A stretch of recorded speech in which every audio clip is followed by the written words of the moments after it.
ગુજરાતના મુખ્યમંત્રી ભૂપેન્દ્ર પટેલે સાણંદ તાલુકાની આદર્શ પીપણ પ્રાથમિક શાળા ખાતે શાળા પ્રવેશોત્સવ અને કન્યા કેળવણી મહોત્સવ અંતર્ગત ત્રીજા દિવસે યોજાયેલા કાર્યક્રમમાં ભાગ લીધો હતો। આ અવસરે આંગણવાડી બાલવાટિકા તેમજ ધોરણ 1ના ભૂલકાઓને શૈક્ષણિક કીટ અર્પણ કરી તેમને શાળામાં પ્રવેશ કરાવવામાં આવ્યો હતો। મુખ્યમંત્રીએ નાના બાળકોને કુમકુમ તિલક કરી અને શૈક્ષણિક કીટ અર્પણ કરી શાળા પ્રવેશ કરાવ્યો હતો।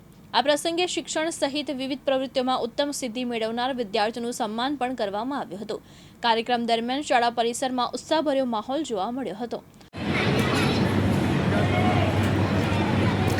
પણ આપણને આપણા દીકરા દીકરીઓ આગળ વધતા હોય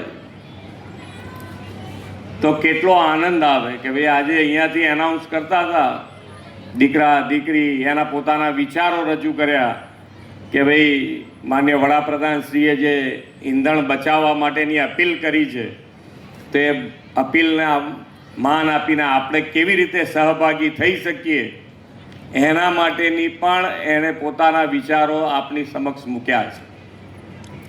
પણ આપણને બધાને હવે અહીંયાથી હું વાત કરતો હતો હમણાં ધારાસભ્ય જોડે તો કે ભાઈ આજ અહીંયા આગળ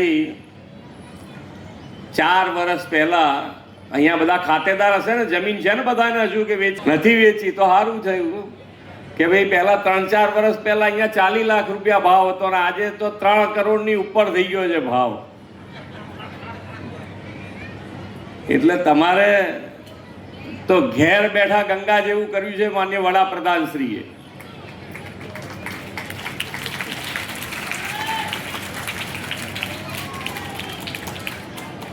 જેને જગ્યા વેચી મારી હશે એ થોડા અત્યારે પસ્તાતા હશે કે સારું આ રવા દીધી હોત તો સારું 3-4 વર્ષ, પણ એ તો સમય અને આપણું પોતાનું એ નસીબ હોય ને પાછું થોડું ઘણું, એટલે સમય પ્રમાણે આગળ વધાય બધાને।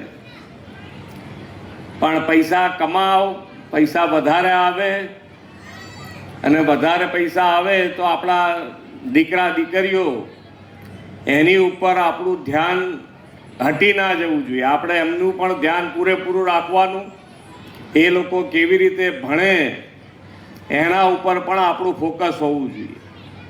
2003માં માન્ય વડાપ્રધાનશ્રીએ જ્યારે આ કન્યા કેળવણી અને શાળા પ્રવેશોત્સવ શરૂ કરાયો તો આપણને એમ લાગતું હતું કે સાહેબે આ કયો ઉત્સવ શરૂ કર્યો, પણ આજે તમને આ ગામે ગામ 3 દિવસ બધા જ એક થઈને આ ઉત્સવ બનાવે છે।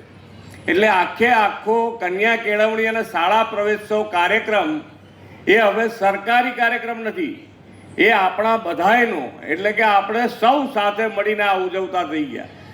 વાલીઓને ખબર હોય, શિક્ષકોને ખબર હોય ને વિદ્યાર્થીઓને ખબર હોય કે આ 3 દિવસ હવે આવશે અને 100% નામાંકન થાય છે। અત્યારે આપણા માટે આનંદની એ વાત છે કે 100% નામાંકન, અને 100% નામાંકનની સાથે સાથે ડ્રોપ આઉટ પણ અહીંયા કદાચ ખબર નથી મને, પણ આ પછીની શાળામાં જવાના ત્યાં 0% ડ્રોપ આઉટ, એટલે કોઈ જેણે એડમિશન લીધું એ અફઝલ ખાન પઠાણ સાથે બહેલોલ મલિક, દિવ્યાંગ ન્યૂઝ, સાણંદ, અમદાવાદ।